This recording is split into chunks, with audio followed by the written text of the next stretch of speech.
Thank you, Clark, and thank you all for coming out here today. I've got some questions. I want to take a little survey.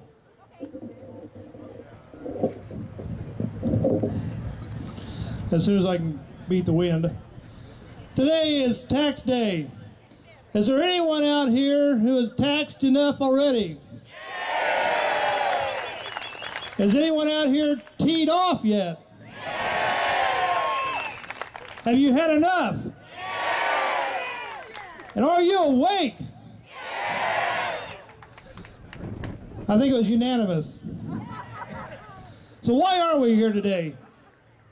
Is it not because the federal government, the same government that was formed by men and receives its just powers from the consent of the governed, has usurped our authority and refuses to be bound by the same restraints that it replaces on us?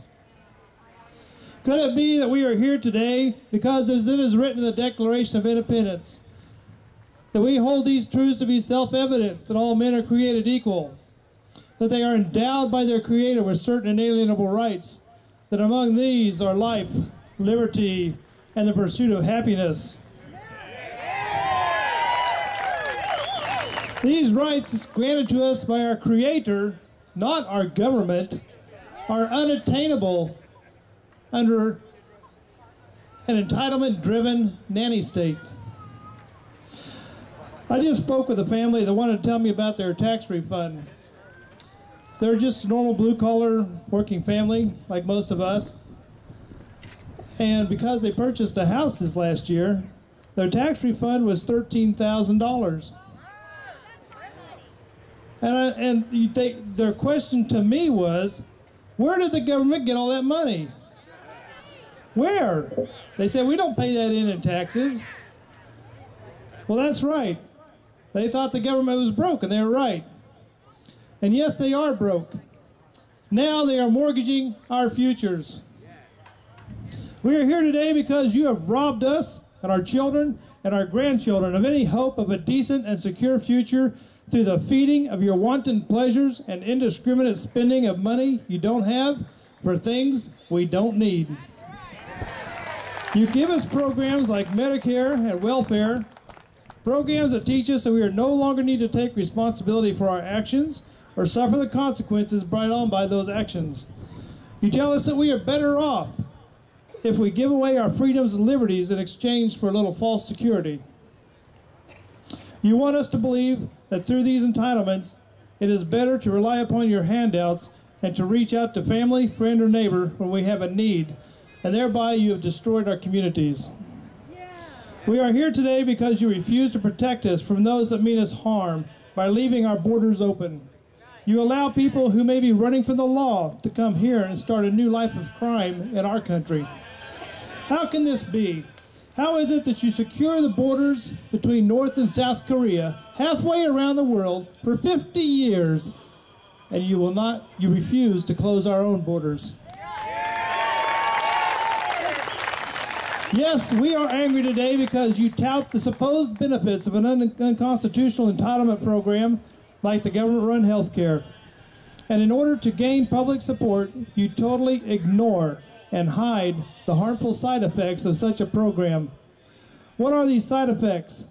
Well, these side effects may include, but are not limited to, job loss, higher premiums, higher costs, higher taxes, expansion of Medicaid, small business penalties, denial of pre-existing conditions, rationing, higher deficits, higher debts, individual penalties, bankruptcies, loss of freedoms, and the list goes on. What about our state government? You ignore the rights and wishes of private business owners under the guise of protecting us from ourselves.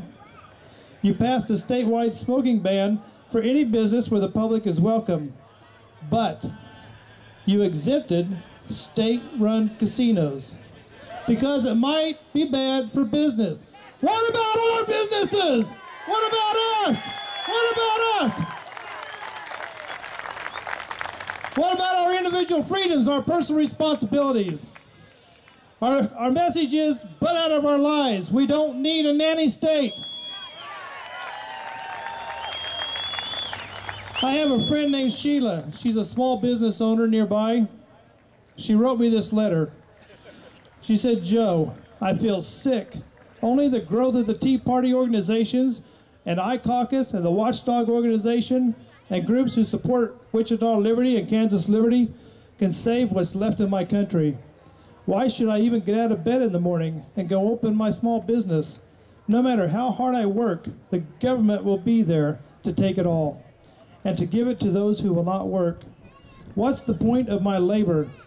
In this socialist new America, nothing belongs to me. Not my health, not my privacy, not my rights, not my own property, not the fruits of my labor. No amount of hard work and taking no vacations and saving everything I can will result in any benefit for myself or my family. If the people of this country no longer want to work and know that they don't have to because the government will feed, clothe, and house and medicate them, of course they'll not work. In my life, I was fortunate to find out early that if you wanted to eat and have a decent home and health insurance, you'd have to work for them. Sponging off the government was not an option I was raised to believe in. I feel so sad for my country tonight. The young people today will never know how sweet freedom was. Remember the days before the health Gestapo took over and before the IRS took everything you made. Please grow your organizations and please get registered to vote. There are people who are running for office who will support the Constitution. We need to get behind them. And there are people in both parties who should be thrown out. And it looks like it's going to rain.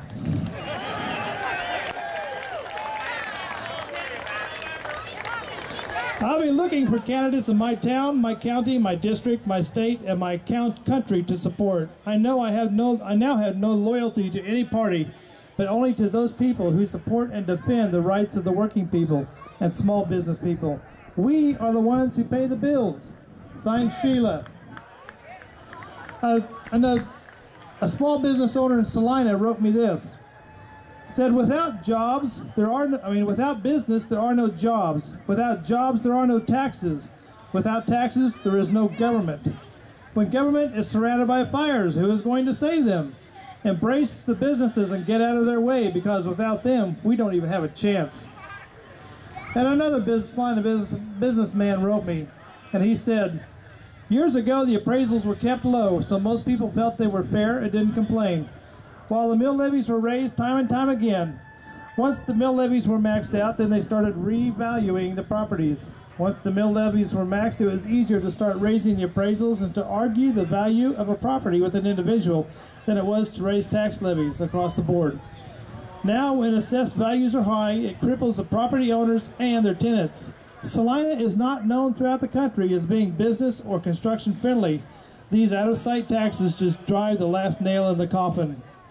The property owners are distraught as a whole because of the high amount of taxes. They don't care how they were calculated. They just know it's wrong. I think it is the wrong response from the chamber and the city, and I think they are missing the point. The people are sending a message that property taxes are too high, period. Okay. So we throw these bums out. What do we do then? Do we go back to life as usual? The definition of insanity is doing the same thing over and over again and expecting different results. So what needs to change? Changing the president didn't work, did it? Jesus said over and over that we must repent if we want to see real change. What does that mean? Well, that means that one has to change their mind. We must begin to think differently. When we think differently, then we'll begin to act differently. You see, for years now, many of our elected representatives have merely been responding to what they believed were the demands of the people. Protect the camera.